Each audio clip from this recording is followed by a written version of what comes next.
Parsons here, Director of Instruction at the Butch Harmon School of Golf here in Dubai Sports City.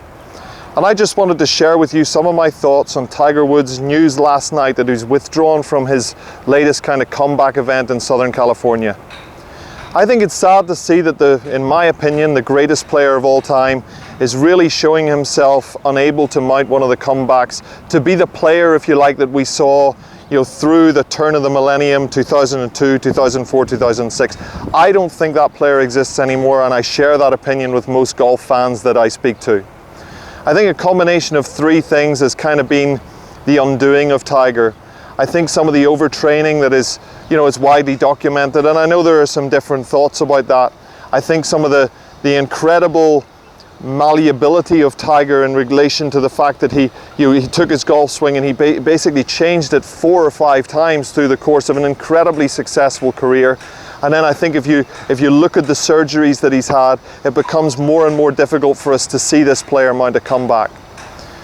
The overtraining, I think, is something that we're going to have to do some more work on as golf professionals, as fitness professionals. I think we're starting to now understand mistakes that we've potentially made in the past and how we need to treat every golfer individually and see that we can get the most out of their training programs. When we look at Tiger's golf swing as a junior, excellent technique. Butch Harmon took it to an unbelievable level, again around 2000, 2001. Hank Haney took over from there and did some very, very hard work, as did Sean Foley, and now we see Chris Como. And as we backtrack through there, we've got Butch's very, very strong, sound fundamentals. Hank was working on some stuff. Hank was using some TrackMan stuff before any of us had really ever heard of what TrackMan was.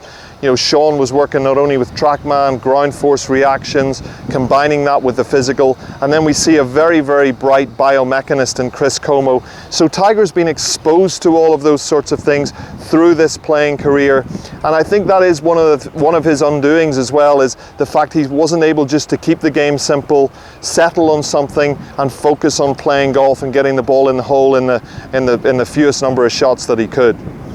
Again, combining that with the surgeries, I just don't think his body's able to do some of the things that he wants it to do.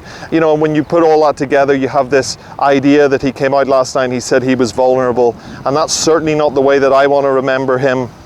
He and I are around about the same age, and as we were entering our 20s, I watched him go through just the unbelievable golf that he played over a 7 to 10 year period.